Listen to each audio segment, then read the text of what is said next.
ਇਹਨਾਂ ਦੇ ਸੋਹਰੇ ਹੈਗੇ ਮੈਨੂੰ ਜਾਸਤੀ ਕਰਨ ਲੱਗ ਪਏ ਨੇ।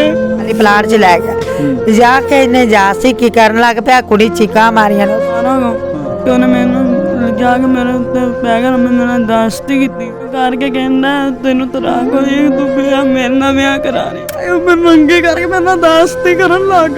नाज़रीन, मैं हूं एडी मलिक और मैं इस वक्त कोट राधा किशन में मौजूद हूं, जहां कुछ रोज़ पहले एक लड़की जो अपने भाई के घर जा रही थी और रास्ते में उसे एक उबाश नौजवान ज़बरदस्ती एक खाली घर में ले जाकर उसको अपनी हवस का निशाना बनाता है।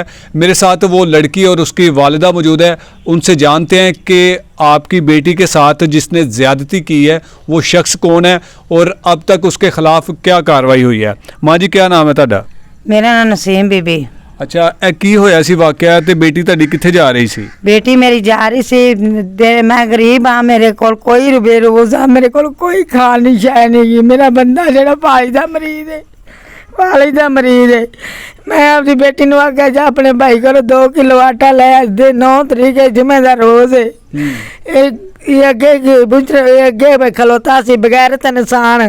ਕੀ ਨਾਮ ਹੈ ਉਹਦਾ ਜਿਹੜਾ ਜਿਹਨੇ ਕੀਤਾ ਸਾਰਾ ਕੁਝ? सियाद वल्द हदायत है। अच्छा, ਇਹਨੇ ਵਿਆਹਿਆ, ਸ਼ਾਦੀशुदा 2 ਬੱਚੇ, ਆਪਦੀ ਬੀਵੀ ਘਰੋਂ ਕੁੱਟ ਕੇ ਕੱਢੀ ਸੂ।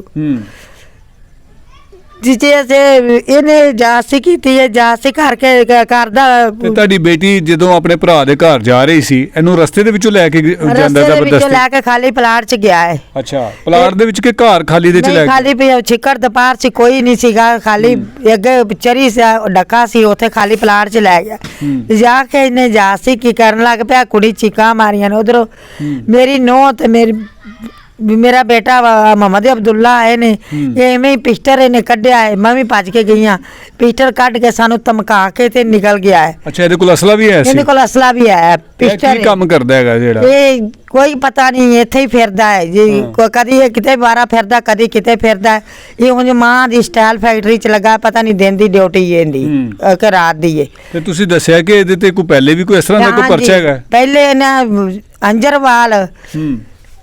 ਅੰਜਰਵਾਲ ਇਹਨੇ ਮੁੰਡੇ ਨਾਲ ਜਾਸਤੀ ਕੀਤੀ ਹੈ। ਰਿਆਸਤ ਅਜਮਤ ਜੱਟ ਉਹਨਾਂ ਦੇ ਭਾਈ ਦੇ ਨਾਂ ਹੈਗਾ ਹੈ, ਪਤਾ ਨਹੀਂ ਉਹਨਾਂ ਦੇ ਭਾਈ ਦਾ ਮੈਨੂੰ ਨਾਂ ਔਖਾ ਜਾਂ ਕੋਈ ਮਹਿਸੂਸ ਹੁੰਦਾ, ਮੈਨੂੰ ਉਹਦਾ ਨਾਂ ਨਹੀਂ ਆਉਂਦਾ। ਬੱਚੇ ਨਾਲ ਜਾਸਤੀ ਕੀਤੀ, ਵਾਰਸ ਨਾਲ ਕੀਤੀ ਇਹਨੇ, ਬੇਟੇ ਵਾਰਸ ਨਾਲ। ਇਹਨੇ ਉੱਥੇ ਲਿਖਾਇਆ ਵਲਦ ਮਨਜ਼ੂਰ, ਸਿਆਦ ਵਲਦ ਮਨਜ਼ੂਰ, ਉੱਥੇ ਇਹ ਨਾਂ ਲਿਖਿਆ ਹੈ। ਇਹ ਇੱਥੇ ਜੱਟ ਘੁਆਉਂਦੇ ਨੇ, ਉੱਥੋਂ ਇੱਕ ਟੀਚ ਮਰੀਜ਼ ਕੇ ਕਾਲਾ ਮੂੰਹ ਕਰਕੇ ਉਹਨਾਂ ਕੱਢ ਦਿੱਤਾ ਹੈ। ਇਸ ਜਨਾਨੀ ਅੱਗੋਂ ਪੈਂਦੀ ਬੋਲਦੀ ਹੈ ਤੇ ਆਂਦੀ ਮੈਂ 302 ਕੇਸ ਚੋਂ ਨਿਕਲੀ ਹਾਂ। ਇਹਨੇ ਆਪਦਾ ਬੰਦਾ ਆਪਦੇ ਇਹਦੇ ਬੱਚੋਂ ਨਾਲ ਕੋਈ ਬੇਲੀ ਦੋਸਤ ਰਲ ਕੇ ਇਹਨਾਂ ਆਪਦਾ ਪਹਿਲੇ ਬੰਦਾ ਕਤਲ ਕੀਤਾ ਹੈ। ਅੱਛਾ, ਇਸ ਮੁੰਡੇ ਦੀ ਮਾਂ ਨੇ? ਮਾਂ ਨੇ, ਹਾਂ। ਇਹ ਆਂਦੀ ਮੈਂ 302 ਚੋਂ ਨਿਕਲੀ ਆਈ ਹਾਂ। ਅੱਛਾ, ਸਾਨੂੰ ਇੱਥੇ ਧਮਕਾਉਂਦੀ ਏ। ਇੱਥੋਂ ਲੋਕ ਡਰਦੇ ਨੇ, ਇੱਥੋਂ ਦੇ ਮੱਲੇ ਵਾਲੇ। ਕਿੱਥੇ ਜਾ ਰਹੇ ਸੀ? मैं आधे भरा मोहम्मद अब्दुल्ला आबद के कहा जाने पे हाँ कि मैनू कहना हो रहा, मैं नहीं गई कि मेरी बांह फाड़ के उन्हें फाड़ के मैं बाहर गया कि उन्हें मैनू जाके मेरे उत्ते पै गया। मैंने दास्ती की कि मैनू करके कहना तेनू तलाक हो जाएगी, तू ब्याह मेरे नाल ब्याह करा रही। अगे मेरा मोहम्मद अब्दुल्ला भाई आबद आया, फौजिया यासमीन आए, आए उत्तों मैं चिक्का मारे, उत्तों आ गए कि उत्तों वारदा मेरी आ गई। ਇਹਨਾਂ ਦੇ ਸੋਹਰੇ ਹੈਗੇ ਮੈਨੂੰ ਜਾਸਤੀ ਕਰਨ ਲੱਗ ਪਏ ਨੇ। ਇਹਨੇ ਕਿੰਨੀ ਦੇਰ ਤੇਰੇ ਨਾਲ ਜ਼ਿਆਦਤੀ ਕੀਤੀ ਸੀ? ਇਹਨੇ ਭਾਈ 5-6 ਦਿਨ ਹੋ ਗਏ ਮੈਨੂੰ ਕਰਦੇ ਨੂੰ। ਅੱਛਾ, 5-6 ਦਫਾ ਕਰ ਚੁੱਕਿਆ ਸੀ ਪਹਿਲੇ ਵੀ? ਬਾਹਰ ਨਹੀਂ ਕੱਢੀ ਗੱਲ, ਪੰਡ ਹੋ ਗਿਆ ਹੁਣ ਮੇਰੇ ਵਾਲਾ। ਤੇ ਉਸ ਟਾਈਮ ਤੇ ਉਸ ਦਿਨ ਕੀ ਕਿਸੇ ਨੇ ਦੇਖਿਆ ਨਹੀਂ ਤੈਨੂੰ ਜ਼ਬਰਦਸਤੀ ਜਦੋਂ ਫੜ ਕੇ ਲੈ ਜਾ ਰਹੇ ਸੀ? ਮੇਰਾ ਭਰਾ ਬਦਨੀ ਉਹਨੇ ਕਿ ਪਿਸਤਰ ਕਰ ਗਿਆ ਤੇ ਕਹਿੰਦਾ ਨਾ ਮਾਫ ਕਰੋਗੇ, ਮੈਂ ਪਿਸਤਰ ਇੱਕ ਗੋਲੀ ਮਾਰੂ ਤਾਂ ਪਾਣੀ ਨਾ ਮੰਗੋਗੇ। ਇੰਜ ਮੇਰੇ ਭਰਾ ਨੂੰ ਕਹਿੰਦਾ।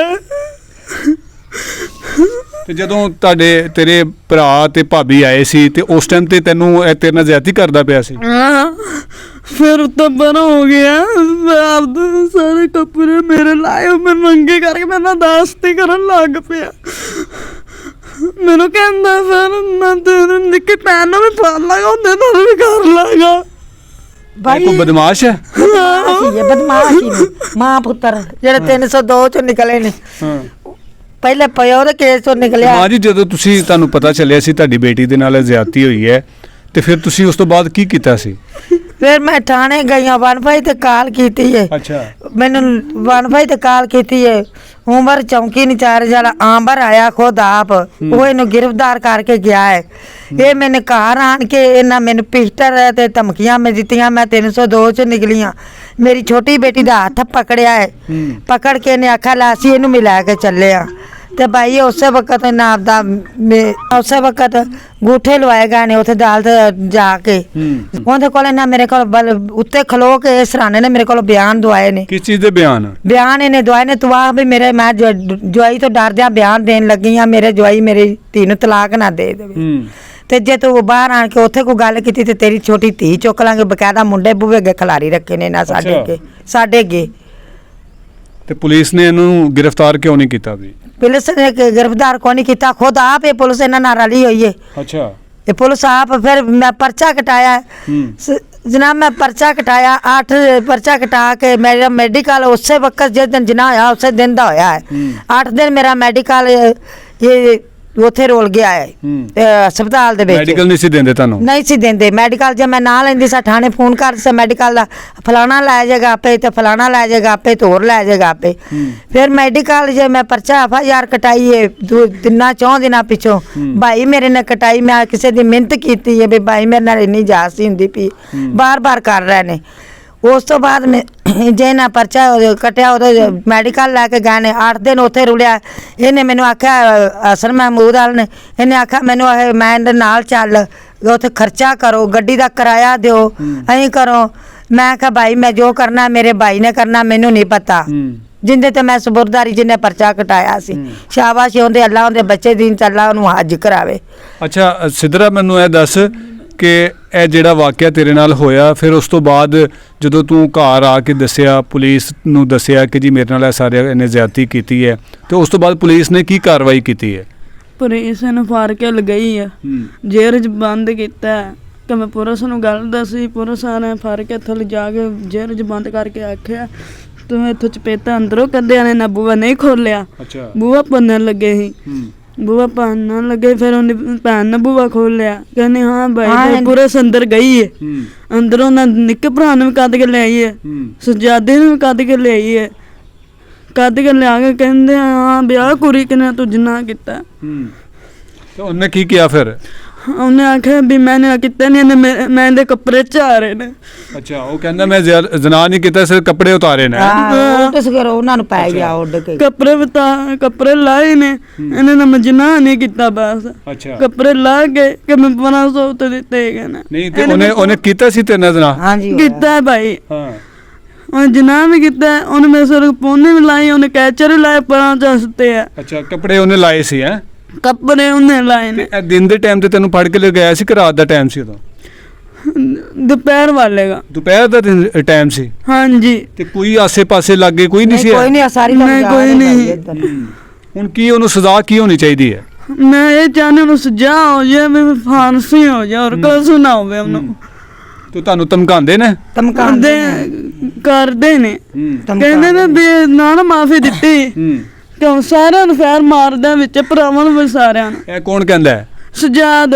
ਅੱਛਾ, ਸਜਾਦ ਹੈ ਕਹਿੰਦਾ ਕਿ ਤੁਸੀਂ ਅਗਰ ਨਾ ਪਰਚਾ ਵਾਪਸ ਲਿਆ ਤੁਹਾਨੂੰ ਮਾਰ ਦਿਆਂਗੇ। ਕਿ ਕੋ ਗਾਣਾ ਕੱਢਦੇ ਨੇ। जी नाज़रीन, आपने ये सारी गुफ्तगू सुनी कि किस तरह इस बच्ची को राह जाते हुए उस जालिम इंसान ने ज़बरदस्ती पकड़ा और फिर खाली प्लॉट में ले जाकर उसके साथ दरिंदगी का उसे निशाना बनाया। ये ख़तून और आप ये मेरे पीछे घर इनका देख रहे हैं कि किस तरह की हालत में ये लोग अपनी ज़िंदगी बसर कर रहे हैं। सिर्फ इनका कसूर ये है कि ये गरीब लोग हैं और इनकी सपोर्ट करने वाला कोई नहीं है, इनके पास पैसे नहीं है तो ताकि ये पुलिस को पैसे दें और मुलज़म के ख़िलाफ़ को कार्रवाई करवा सकें। और अमूमन इस तरह के वाक़यात में ऐसे ही होता है कि पुलिस अगर देखती है कि मुद्दई अगर ज़्यादा कोई ताकतवर हैं तो वो मुद्दई वाली साइड पे हो जाते हैं, अगर मुलज़मान कोई ताकतवर होते हैं तो वो उनकी साइड पर हो जाते हैं। इसीलिए वो मुलज़म अभी तक नहीं पकड़ा गया और उसके बाद वो अब भी इनको धमकियाँ लगाता है کہ اگر آپ لوگوں نے اپنا مقدمہ واپس نہ لیا تو آپ کی چھوٹی بہن کے ساتھ بھی میں زبردستی زیادتی کروں گا اور آپ لوگوں کو کہیں کا نہیں چھوڑوں گا. ایسے ظالم درندوں کے خلاف اگر ہماری پولیس, ہمارے قانون نافذ کرنے والے ادارے ان کی پشت پناہی کریں گے تو یہ ان جیسے غریب لوگ آخرکار کب تک لوٹتے رہیں گے. ان غریب لوگوں کی بیٹیاں آخرکار اپنی عزتوں کی دھجیاں وہ کب تک اڑاتی رہیں گی. میری آپ سب سے گزارش ہے, اور طارق عزیز سندھو صاحب جو کہ ڈی پی او قصور بھی ہیں اور ماشاءاللہ سے بڑے دبنگ قسم کے وہ آفیسر ہیں, ان سے گزارش ہے کہ آپ اس مقدمے کا فوری نوٹس لیں اور ان ملزمان کو فوری گرفتار کریں تاکہ ایسے ملزمان کو عبرتناک سزا دی جائے اور آئندہ کوئی ایسا واقعہ پیش نہ آئے. اسی کے ساتھ اجازت چاہوں گا. اللہ نگہبان.